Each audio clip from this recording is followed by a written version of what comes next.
የተመረጥከ ሆይ ስለሚመጣው ነገር ዝምታን መምረጥ ያለብህ ለምንድን ነው? የምነግርህ ነገር ሊያስገርምህ ይችላል። ነገር ግን ወደፊት ስለሚገጥምህ ነገር በፍጹም ዝምታን መጠበቅ አለብህ። የምታውቀውን ነገር ለማሳየት ወይም ለማረጋገጥ ፍላጎት ሊኖርህ ይችላል። ነገር ግን አብዛኛውን ጊዜ ይህ ፍላጎትህ መልሶ ይጎዳሃል። ከመጠን በላይ ማጋራት የሚያስከትለው እውነተኛ ጉዳት አለ። በመንፈሳዊ እድገትና በንቃት ጉዞ ውስጥ ዝምታ ታላቅ ኃይል አለው። ለመንፈሳዊ ተጓዦች በተለይም ለተመረጡት ዝምታ ወደ ጥልቅ መረዳትና ራስን የማግኘት መንገድ የሚወስድ በር ነው። ዝምታ የድምፅ አለመኖር ብቻ ሳይሆን ጥልቅ የሆነ የህልውና ሁኔታ ነው። ይህም አእምሮን ጸጥ ማድረግና በዕለት ተዕለት ሕይወት ጫጫታ ውስጥ ተቀብሮ የሚቀረውን የውስጥ ድምፅ ማዳመጥን ያካትታል።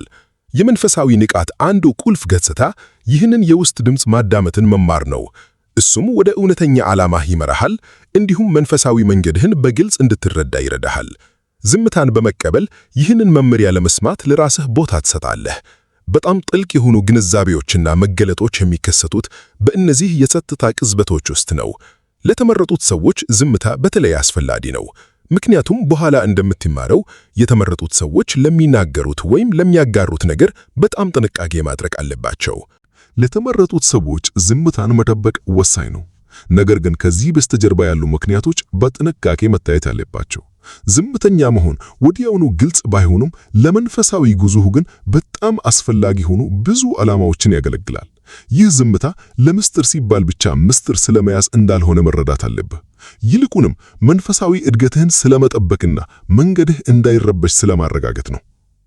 አንዱ ዋና ምክንያት የግል ተሞክሮዎችን ቅድስና መጠበቅ ነው። በጣም ብዙ ነገርን በጣም በፍጥነት ማጋረት የመንፈሳዊ ግንዛቤዎችን ፋይዳ ሊቀንሰው ይችላል። ተሞክሮዎችን በቃላት መግለጽ አንዳንድ ጊዜ የሌሎች ሰዎች ትርጓሜና አስተያየት ሰለባ ስለሚያደርጋቸው ጥልቅነታቸው እንዲቀንስ ያደርጋቸዋል።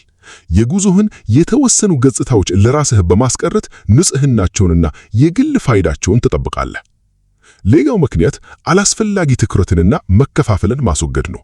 ስለ መንፈሳዊ ተሞክሮዎችህ ወይም ዕቅዶችህ በግልጽ ስትናገር ትኩረትንና ጉጉትን ልትስብ ትችላለህ።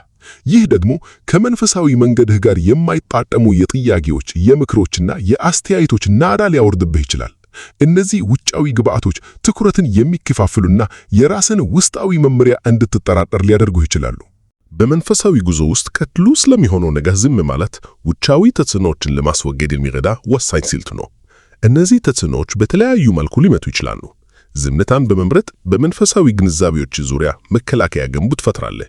ውጫዊ ተጽዕኖዎች ብዙ ጊዜ ከቤተሰብ፣ ከጓደኞች፣ ከሥራ ባልደረቦች አልፎ ተርፎም ከማያውቋቸው ሰዎች ይመጣሉ። የነሱ ቅንነት የተሞላበት ምክር፣ አስተያየትና ፍርድ በቀላሉ ወደ አእምሮ ሰርጎ በመግባት ሐሳብህንና ተግባርህን ሊያናጋ ይችላል። መንፈሳዊ ተመክሮህን ወይም የወደፊት ዕቅድህን ስታጋራ ለነዚህ ውጫዊ ድምጾች በር ትከፍታለህ።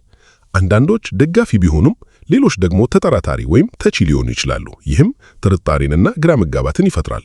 በእርግጠኝነት ዝምታ ከውስጣዊ ማንነትህና ከመንፈሳዊው ዓለም ጋር ያለህን ያልተቋረጠ ግንኙነት እንድትጠብቅ ይረዳሃል።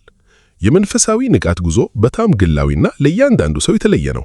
ለአንድ ሰው የሚሰራው ለሌላው ላይሰራ ይችላል። እናም ውጫዊ ተጽዕኖዎች ከእውነተኛ መንገድህ ሊያርቁህ ይችላሉ። ተመክሮችህንና ዕቅዶችህን ለራስህ በማስቀረት መንፈሳዊ እድገትህ በውጫዊ አመለካከቶች ሳይበከል እውነተኛ ሆኖ እንዲቀጥል ታረጋግጣለህ። ውጫዊ ተጽዕኖዎች በሰዎች ላይ ብቻ የተገደዱ አይደሉም።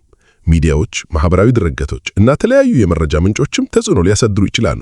ዛሬ ባለንበት ዲጂታል ዘመን በብዙ መረጃዎችና አስተያየቶች መዋጥ ቀላል ነው። ስለ መንፈሳዊ መንገድህ ዝምታን መጠበቅ እነዚህን ጫጫዎች እንድታጣራና በእውነት አስፈላጊ በሆኑ ነገሮች ላይ እንድታተኩር ይረዳሃል።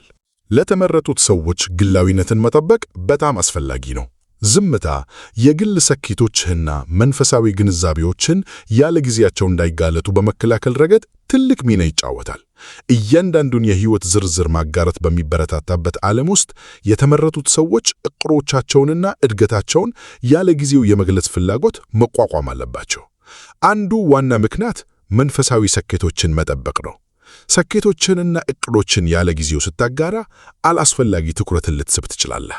ይህ ትኩረት ደግሞ እድገትን ሊያደናቅፍ ከሚችል ምርመራ፣ ቅናት እና አሉታዊ ኃይል ጋር ሊመዳ ይችላል። ስኬቶችን ምስጢር በማድረግ በሌሎች እንዳይናቁ ወይንም ዋጋ እንዳያጡ ትጠብቃቸዋለህ። ራስን ለማረጋገጥ የመፈለግ ፍላጎትን መቋቋም ሌላው የግላዊነት ገጽታ ነው።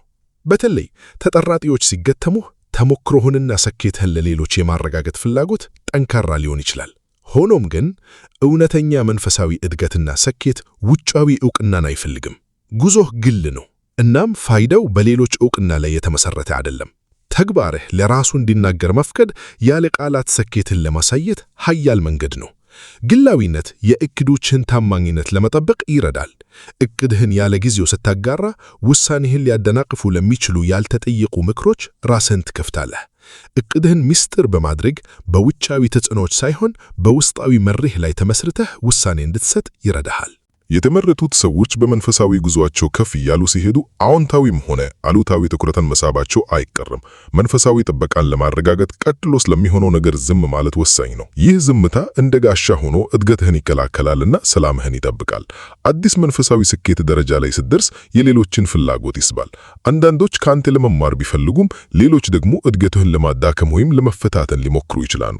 ስለ ጉዞህ ብዙ ማጋራት ለእነዚህ አሉታዊ ተጽዕኖዎች ራስህን ሊያጋጥል ይችላል። በዚህ ጊዜ ዝምታ የመከላከያ እርምጃ ይሆናል። አላስፈላጊ ግጭቶችንና መዘናጋትን እንድታስወግድ ይረዳሃል። ስለ እድገትህ ዝም ማለት ሌሎች አንተን ወደ ታች ለመሳብ የሚያደርጉትን ሙከራም ይከላከላል። በመንፈሳዊ ስታድግ መንገድህን ከማይረዱ ወይም ባንተ ለውጥ ስጋት ከሚሰማቸው ሰዎች ተቃውሞ እንደሚመጣ ጠብቅ። መንፈሳዊ እድገትህን ለራስህ በማስቀረት ይህን አይነቱን አሉታዊነት የመጋፈት ዕድልህን ትቀንሳለህ። ይህ ዝምታ በጉዞህ ላይ ያለህን ጥንካሬና በራስ መተማመን ይገልጻል። ይህም ውጫዊ ይሁና ወይም ዕቁና እንደማትፈልግ ያሳያል። መንፈሳዊ ጠባቂዎች ወይም ስፒሪቹዋል ጋርዲያኖች ጉዞህን በመጠበቅ ረገድ ትልቅ ሚና ይጫወታሉ። እነሱ ይደግፉሃል፣ ይመሩሃልም፣ ነገር ግን ያንተንም ትብብር ይፈልጋሉ። ዝምታን በመጠበቅ ለነሱ መመሪያና ጥበቃ ያለህን አክብሮት ታሳያለህ። በልበ ሙሉነትና በኃይል ዝምታ በስልጣንህ እንድትጸና ያደርግሃል። ስለ መንፈሳዊ ተሞክሮዎችህ ብዙ ማውራት አንዳንድ ጊዜ የዓላማና የዳይሬክሽን ስሜትህን ሊያዳክመው ይችላል። ዝም ስትል የረጋና የቁጥጥር ድባብ ታነጸባርቃለህ። ይህ ዝምታ ኃይለኛ ነው። ከውስጣዊ ማንነትህና ከሚመሩህ መንፈሳዊ ኃይሎች ጋር ስምምነት ላይ መሆንህን ያሳያል። ጉዞህን ለማንም ማስረዳት ወይም ማረጋገጥ እንደማይጠበቅብህ ያሳያል። ይህም መንፈሳዊ ስልጣንህን ያጠናክራል። የተመረጡት ሰዎች ቀጥሎ ስለሚሆነው ነገር ዝም ማለት ያለባቸው አንዱ ወሳኝ ምክንያት የእኔነት መቆጥቆጥን ለመከላከል ነው። የእኔነት ማበጥ ለመንፈሳዊ እድገት ትልቅ እንቅፋት ሊሆን ይችላል። ይህም ወደ የበላይነት ስሜትና ከእውነተኛው መንፈሳዊነት መለየት ይመራል። ዝምታን በመጠበቅ የተመረጡት ሰዎች በመንፈሳዊ መንገዳቸው ላይ ትሑትና የረጋ ሆኖ ሊቀጥሉ ይችላሉ። መንፈሳዊ ምዕራፎችን ስትደርስ ወይም ጥልቅ ግንዛቤዎችን ስታገኝ ኩራት መሰማቱ የተፈጥሮ ነው። ሆኖም እነዚህን ስኬቶች በግልጽ መወያየት አንዳንድ ጊዜ ወደ እብሪት ሊመራ ይችላል። ተሞክሮህን ስታጋራ ምስጋናና አድናቆት ልታገኝ ትችላለህ። ይህም ለእኔነትህ ምግብ በመሆን የሐሰት የበላይነት ስሜት ይፈጥራል። ይህ ደግሞ ከውስጣዊ እድገት ይልቅ ሌሎች አንተን እንዴት እንደሚያዩህ ላይ እንድታተኩር ያደርግሃል። ዝምታ ከዚህ ወጥመድ ይጠብቅሃል። ስለ መንፈሳዊ እድገትህ ባለማውራት ለሌሎች ዕውቅና የመፈለግ አደጋን ታስወግዳለህ። ይህም በውጫዊ ሽልማቶች ሳይሆን በውስጣዊ ጉዞህ ላይ እንድታተኩር ይረዳሃል። መንፈሳዊ እድገት ስለ ውስጣዊ ለውጥና ከፈጣሪ ጋር ስላለው ግንኙነት እንጂ ከሌሎች አድናቆትን ስለማግኘት አይደለም። ዝምታን መጠበቅ ትሕትናንም ያበረታል። ትሕትና በመንፈሳዊነት ውስጥ ዋነኛ በጎነት ነው፣ ምክንያቱም የረጋ እንድትሆንና ለቀጣይ ትምህርት ዝግጁ እንድትሆን ያደርግሃል። ስለ ስኬቶች ዝም ስትል መንፈሳዊ እድገት ቀጣይነት ያለው ሂደት እንደሆነና ሁልጊዜም የምትማረውና የምታገኘው ነገር እንዳለ ለራስህ ታስታውሳለህ። በሕይወት ውጥረትና ተግዳሮቶች መካከል የተመረጡት ሰዎች የውስጥ ሰላምን መንከባከብ አስፈላጊ ነው። ዝምታ ይህንን ውስጣዊ መረጋጋትና ጸጥታ ለማዳበር ወሳኝ ሚና ይጫወታል። ዝምታን ስትቀበል በውስጥህ ለጸጥታ ቦታ ትሰጣለህ። በዚህ ጸጥታ ውስጥ የውጭው ዓለም ጫጫታ ይጠፋል። ይህም በውስጥህ ከሚኖረው ሰላም ጋር እንድትገናኝ ያስችልሃል። በእነዚህ የጸጥታ ቅጽበቶች ውስጥ ነው የነፍስህን ሹክሹክታ በትክክል መስማትና በውስጥህ ጥልቀት ውስጥ መረጋጋትን ማግኘት የምትችለው። በተጨማሪም ዝምታ ከማያቋርጥ የአእምሮ ወሬ እረፍት ይሰጥሃል። አእምሮአችን ብዙ ጊዜ በማለቂያ በሌላቸው ሐሳቦች፣ ጭንቀቶችና ስጋቶች የተሞላ ነው። ይህም ካለንበት ቅጽበት ያረቀናል። ዝምታን በመለማመድ አእምሮህ እንዲያርፍና እንዲታደስ ዕድል ትሰጣለህ። ይህ የአእምሮ ጸጥታ በሕይወት ተግዳሮቶች ፊት ግልጽነትን ለመጠበቅ ወሳኝ ነው። ዝምታ የጫጫታ አለመኖር ብቻ ሳይሆን የተመረጡትን ሰዎች በጉዞአቸው ላይ ታላቅ ኃይል የሚሰጥ ጥልቅ የህልውና ሁኔታ ነው። ወደ ጥልቅ መረዳት፣ ወደ ውስጣዊ ሰላምና ወደ ጥልቅ መንፈሳዊ ትስስር የሚወስድ በር ነው። ዝምታን በመቀበል የተመረጡት ሰዎች መንፈሳዊ እድገታቸውን መጠበቅ፣ ትህትናን መልማመድና ከፈጣሪ ጋር ያላቸውን ግንኙነት መንከባከብ ይችላሉ። በነፍሳቸው ጸጥታ ውስጥ እውነተኛውን የመንፈሳዊነት እምነት ያገኛሉና የጉዞአቸውን ማለቂያ የሌለው አክም ይከፍታሉ። እናንተስ ብዙ ማውራት የምትወዱ አይነት ሰዎች ናችሁ ወይስ ዝምታን የምትመርጡ? በአስተያየት መስጫው ላይ አሳውቁኝ። እስካሁን ስለተከታተሉኝ ከልብ አመሰግናለሁ። ቪዲዮውን ከወደዱትና ተጨማሪ እንደዚህ አይነት መረጃዎችን ማየት ከፈለጉ እባክዎን የሰብስክራይብ ቡተኑን በመጫን የቤተሰባችን አንድ አካል ይሁኑ። የእርሶን ተሞክሮ ወይም ሐሳብ ከታች ባለው አስተያየት መስጫው ላይ ለማካፈል ነፃነት ይሰማው። እስከሚቀጥለው ጊዜ ድረስ ደህና ሁኑልኝ።